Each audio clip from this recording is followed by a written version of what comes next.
O mercado financeiro nacional ficou de fora da festa na segunda-feira, feriado aqui no Brasil, mas não escapou da ressaca nessa terça-feira.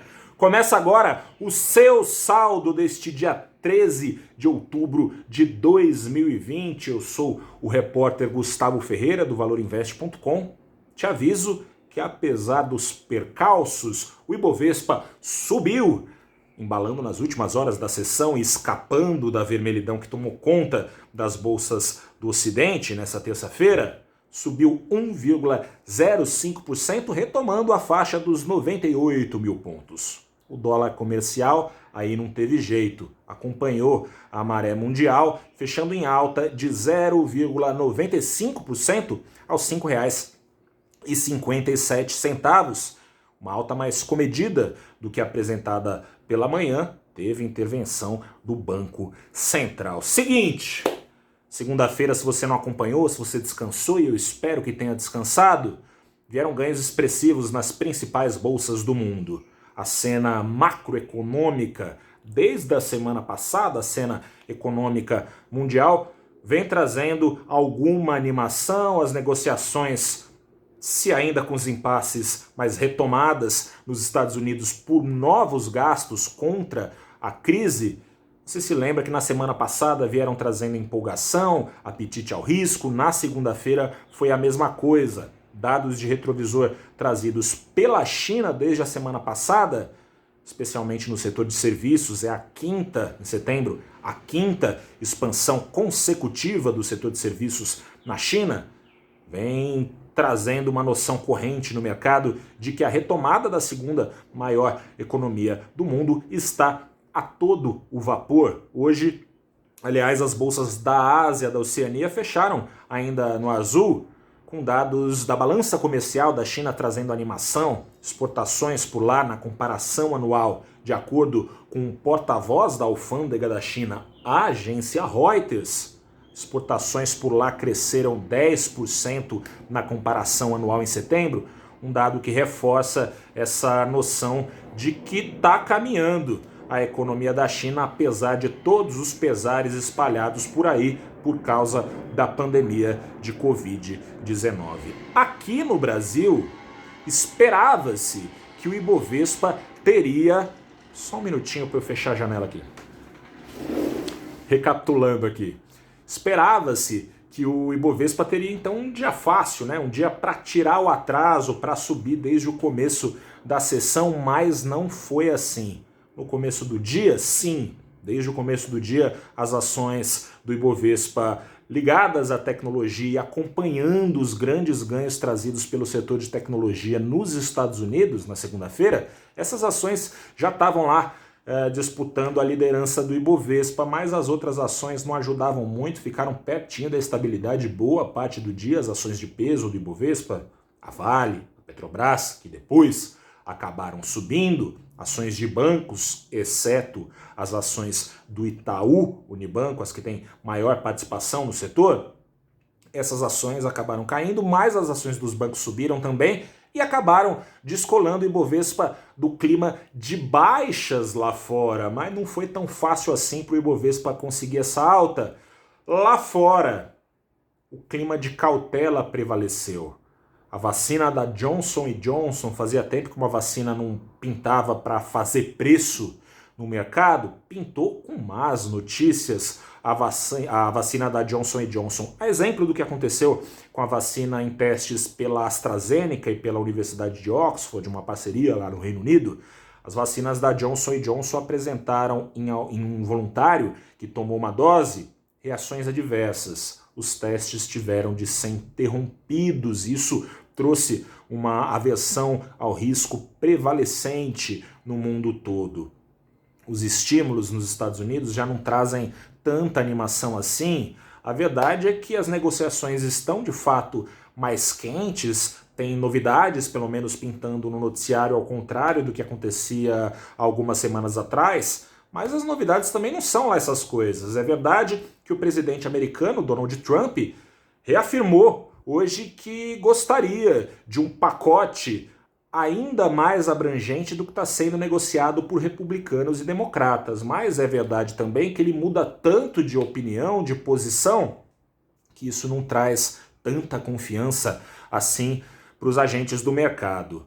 Na prática, a prática também não traz muita confiança. A presidente da Câmara lá nos Estados Unidos, Nancy Pelosi, democrata e opositora do presidente americano, negou, rechaçou, rejeitou uma proposta enviada pela Casa Branca, a proposta de quase 2 trilhões, 1,9 trilhão de dólares, uma proposta a mais ambiciosa, aceita por Trump. Ela rejeitou por alegar que gastos com saúde não estão totalmente contemplados, os gastos necessários para a saúde pública dos Estados Unidos, que vive, assim como aqui no Brasil e assim como no mundo todo, uma crise sanitária sem precedentes. Esses gastos, de acordo com ela, não estão contemplados, seguem as negociações por lá.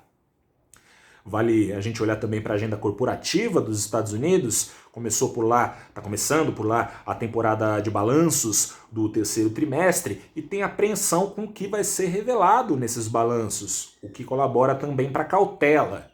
E também vale destacar especialmente o setor de tecnologia, que trouxe tantos ganhos na segunda-feira e que hoje passou por realizações. Sabe aquele lema clássico do mercado, sobe no boato, cai no fato? Aconteceu isso, por exemplo, com as ações da Apple, que na segunda-feira dispararam 6%, hoje caíram na casa ali dos 2,5%. Tinha expectativa com o anúncio do novo iPhone 12 já, que seria e foi feito nessa terça-feira lá nos Estados Unidos.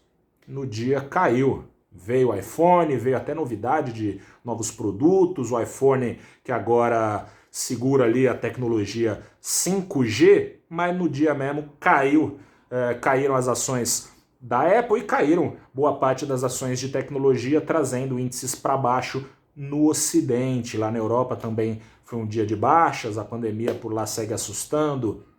Reino Unido vem de batida de recorde diário por contágio, a mesma coisa na Espanha, a mesma coisa na França. A Itália e a Alemanha tiveram uma aceleração nos últimos dias e já se aproximam também do recorde que foi deixado para trás lá nos meses de maio, de abril. Enfim, a situação não é confortável, um dia com frustração também pela frente sanitária da crise por causa da vacina da Johnson & Johnson. Investidores no mundo todo operaram com viés de aversão ao risco. Aqui no Brasil ajudou um pouco a estimular o apetite ao risco dos investidores, mais sinais emitidos de Brasília em defesa do teto de gastos e das reformas que buscam conter os gastos do governo federal. Circulam rumores de que o presidente da Câmara, Rodrigo Maia, e o presidente do Senado, Davi Alcolumbre,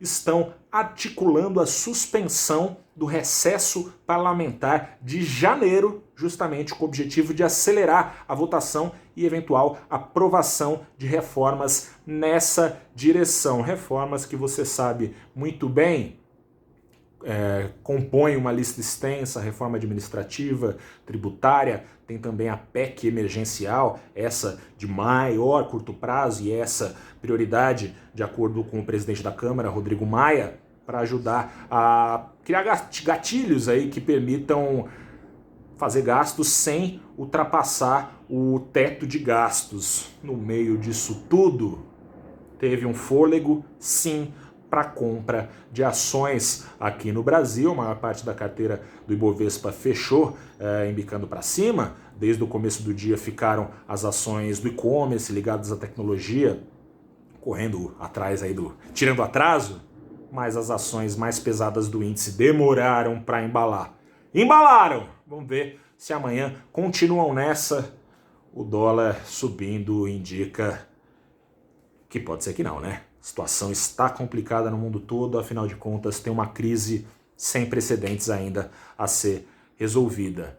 Te convido no final deste saldo do dia a dar um pulo lá no canal do valorinvest.com e acompanhar o papo que eu levei pela manhã na live, excepcionalmente nessa terça-feira, né? Abrindo os trabalhos do mercado financeiro aqui do Brasil. Bati um papo com a Luciana Silva, que é gerente de portfólio do End Bank Brasil. Bati um papo também com a Carolina Ujikawa, ela é chefe de análise de renda variável da Mauá Capital. Falamos sobre o desconto que tem sido dado nas ações dos bancões e se está barato mesmo investir nessas ações. O preço está caindo, mas barato mesmo só se elas subirem, afinal de contas é isso que se espera de ações.